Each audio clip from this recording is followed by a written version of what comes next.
If you fall on the same move from the bottom twice, it's time to check back in with that sequence. It's time to fuck around and see if there are other feet, other options, other intermediates, different hand sequences. Don't wait until you've fallen on the same move 5 or 10 times from the ground.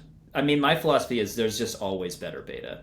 Even if you've projected something for years, there's always better beta. Unless Interesting. it's just like a one move dino and there's zero options for hands and feet or something. And so in that scenario, if you fall on the move a couple times, you say, okay, it's time for me to take a look around here.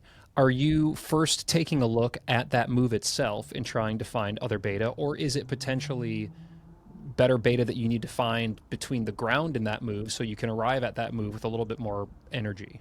Focus on the hardest bits first. Yeah, definitely focus on the hardest bits of the climb first and break those sequences down into their smallest parts. And okay, how can I actually do this move in a way that feels more ergonomic for my body, that feels more natural, that feels less forced? That's something that I really notice on projects, whether it's bouldering or roots. Like, am I really forcing this move to happen in a way that feels unnatural for my body? And if so, are there other options that I can toy with that make this move feel more natural and more flowy and just less uncomfortable for my body? And yeah, I've been through that process on so many climbs before. This winter, just to go back to monkey wedding, I think, which is the most repeated V15 in the world, I found new foot beta for, I would say, the hardest or second hardest move on the route that nobody had ever found before. And now for people that are my height, it's the prevailing beta. Like Ha. the two people who I was sort of trying to climb with who both did it. Like Andy Lamb was falling on this move. Do you know who that is? No, I don't. Katie Lamb's brother, who is like kind of a under the radar V16 boulderer. Katie He Lamb came to has a Rockland. V16 boulderer brother? What the hell? Yeah, yeah. This is like this is like the secret rabbitue that nobody talks about or something. Basically, yeah, yeah.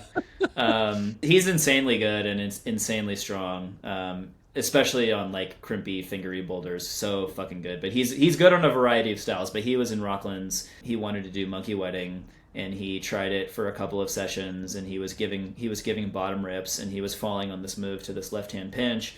And everyone kind of uses these pretty high bunchy feet. And I think if you're just like a fucking powerhouse, you can either go to the hold dynamically and grab it worse and then just do the next move off a worse hold. But if you want to grab the hold in like a careful, efficient way that nestles your fingers into like a better spot, you have to do the move with some amount of control. Basically, I found out that I could keep my left foot much lower and keep my hips a lot closer to the wall and just like static the move, at least in isolation.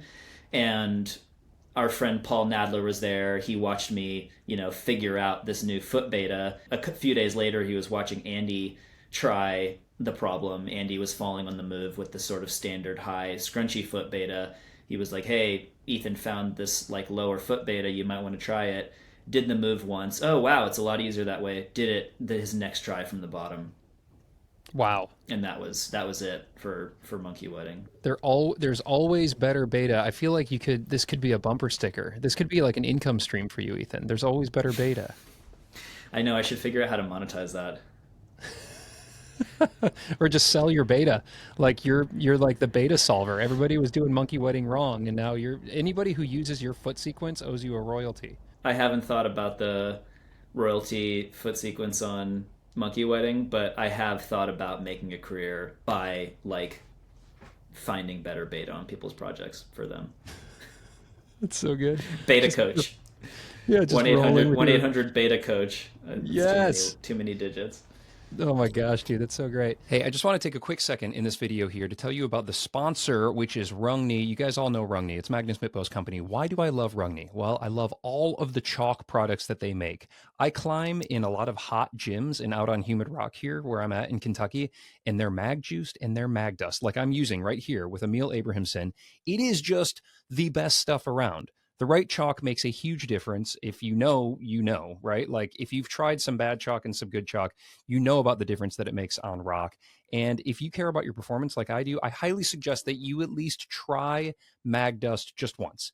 You are going to feel the difference. I promise you. And hey, check this out. If you use code struggle right there at checkout, you're going to get 10% off your order. Plus, it helps me to keep making these videos, which we can get back to right now. Oftentimes, I think what's typical is when you're projecting, maybe the first third of the projecting process, you're really trying to keep an open mind and figure out what your sequence is going to be.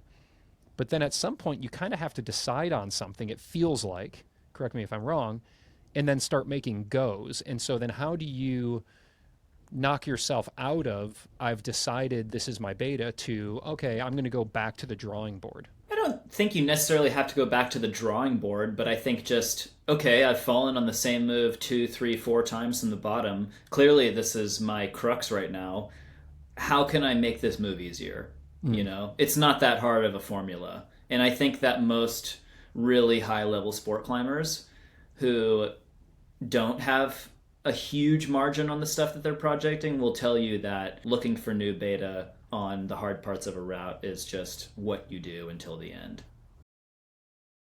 I've seen so many climbers just like skipping rests because they think they have to, because they think they can't recover there, brute forcing their way through sort of moderately difficult sequences that they could add some tricks into to make way easier, and just using really not so efficient beta, or beta that is really, you know, not ergonomic for their body on crux sequences. A lot of it is just creativity. Look at Dave Graham. I mean, he's been climbing V16 for like 20 years.